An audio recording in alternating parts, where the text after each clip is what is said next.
Yeah. No, and this is a nice segue to something else I wanted to talk about because Albert, um, what I really love about watching you play is the way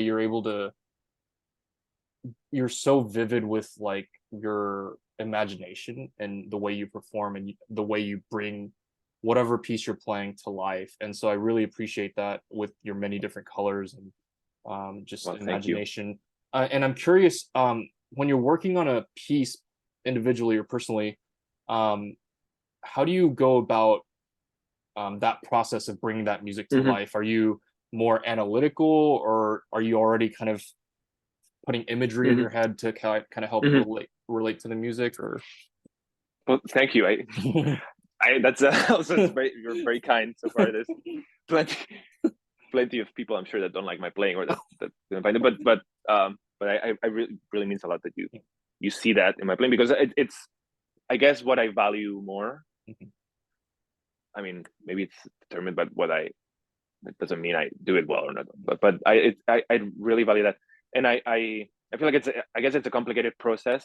Mhm. Well, you know it is, and it's very personal for Yeah, everyone yeah, because you in order to play a piece well, you have to analyze. yeah, I mean, there's no way around it. sure. You have to again not be limited by your hands, so you need to work hours and hours. It's kind of like sometimes like carving a piece of wood or picking at a stone or something Yeah, just yeah, just for a long time. yeah, Yeah, analyzing everything you're doing physically and more importantly analyzing what you think the music is about, the structure, mm, and yet that's that is also a recipe for disaster if you only have that because hmm, that's not what matters in the hmm, music. hmm, Well, that matters, but it's hmm, not the primary thing. yeah, So you have to have both. If you only go with your intuition, hmm, it will be a disaster. yeah, And if you only have analysis hmm, and all this, then it's not going to be a performance. And I've right, had that. I remember especially when I was younger, where I would have phases of being obsessed with this detail, and yeah, yeah, then bring it to my lesson, hmm. and the teacher being like, "What have you practiced this week? What have you been doing?" Um, so you sort of find a way. I was looking at some. This sounds like a random quote, but some Goya paintings. You know the Spanish painter. Yeah, I yeah, see there were yeah. some prints. Hmm, This was a few days ago in Chicago, hmm, and I saw this one. I thought they were very interesting because they're very satirical at times and like a sort of a commentary on society. But right. this one I think was satirical about himself, Mm. Oh, and it was they were very dark and sort of mm, very uncanny at times. But it was him on a piece of stone. It's quite famous with some deadly birds on his yeah, back, and it's in black and white. yeah. And there's this funny quote in Spanish saying that the dream of reason creates Uh-huh. monsters, and it has to do with his I guess his attitude to painting and Yeah, with himself. And then he actually wrote the longer quote explaining that art is nothing without imagination, yeah, but you need to yeah, marry analysis and imagination yeah, to make yeah, everything work. And I feel like with a performance, it's kind of the same right. because it's kind of a detective work. The score doesn't have all the information in it, Yeah, but it has probably all the information that you need right. with good composers. So Hmm. you need to think uh, hard about Yeah, yeah, what it is, but then ultimately you need to play the piece with the same um, commitment and emotional reaction mm, as you had when you first opened it. So yeah, with piano, I guess that I mean that you can give examples that there's endless examples and it would yeah, be difficult to go into one of them or the other, but um yeah, I guess trying to understand the language of a composer yeah, too. yeah, And I feel like the ideal way for me, I find more and more is if you sort of have you need to try a lot of things. yeah, Just try. You don't lose anything by trying. right, Um, you can always discard it if it's not good. right. But if you don't try anything, you don't know what's appropriate or what's not. Or and then actually having various options and Mhm. you, you need to have very concrete things that you do, with a pedal or with your hands. But Right. in a performance, if it, I feel like the more improvised it feels, Yeah, yeah.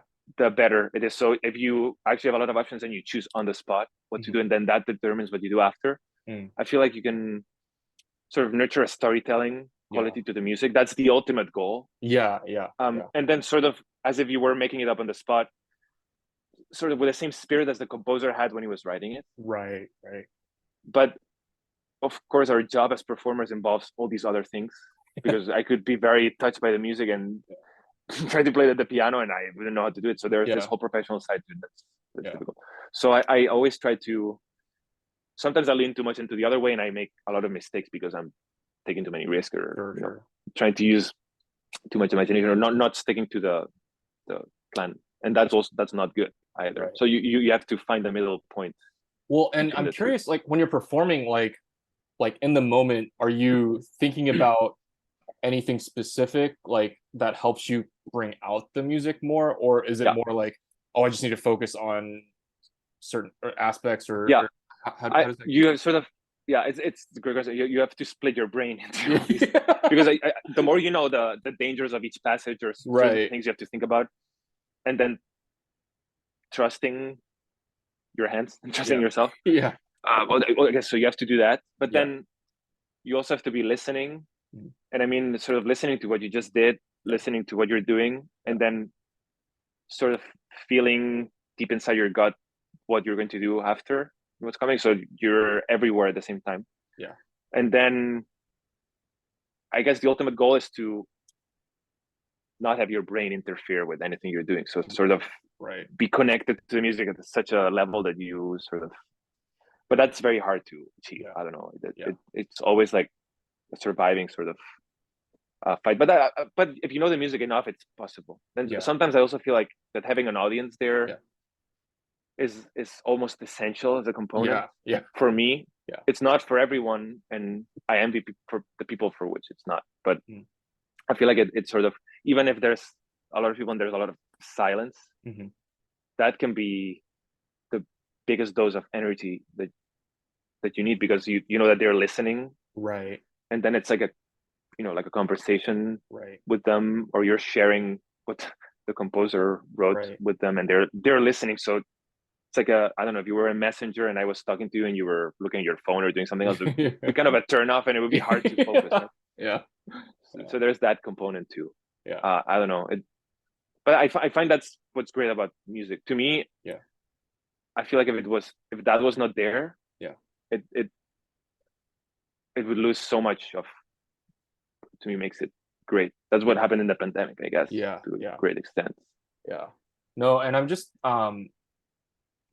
partly the reason why I asked this question is um I'm actually like not the most analytical person, like, so oftentimes what kind of inspires me with music is just like coming up with imagination or imagery in my head Mm-hmm. for even just like within certain phrases, or even sometimes using like a previous memory from the past and having that kind of be like the inspiration point for a certain passage. And I was just curious as to whether that's something that you also kind of play with in your head. Oh, definitely. Yeah.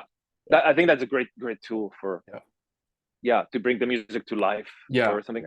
Yeah. I guess if you do that in the practice room a lot, I mean, unless you're a genius and so incredibly talented that you think of an image and you depict it immediately. Actually, it's I guess it's not possible to do it just on stage, but if you do it in the practice room, it can be, that's probably the best way to go about it, because you can try different things and see what gets closer to that image in terms of, I don't know, voicing of a passage, or how the transition should be, where to take time, what's important in the music. I don't know. There's so many examples of things, and of course I've had that from my teacher before, or from teachers, where they sort of see an image that you didn't have in your head at all, and suddenly it's like the only way you can see this passage because it makes so much sense. But I think that's the ultimate goal. You can tell stories through pictures too. Definitely. I think no, go ahead. It's also because I guess the way we relate to the outside world is normally not through music. I mean, of course there is always sound around you, but it's not music. but so John many Cage. That's right. That's right. Well, that's, or a lack of sound, maybe. But it's like, maybe this is too philosophical, but like we're always in our waking days, we're always seeing things, and Yeah. often they can be extremely moving. So Yeah. if you associate those emotions or how you felt, Yeah. that's a common point with music, and it can actually unlock some connection, inspiration, and connection to the music. So it's a very smart way to go about it, I think. Yeah.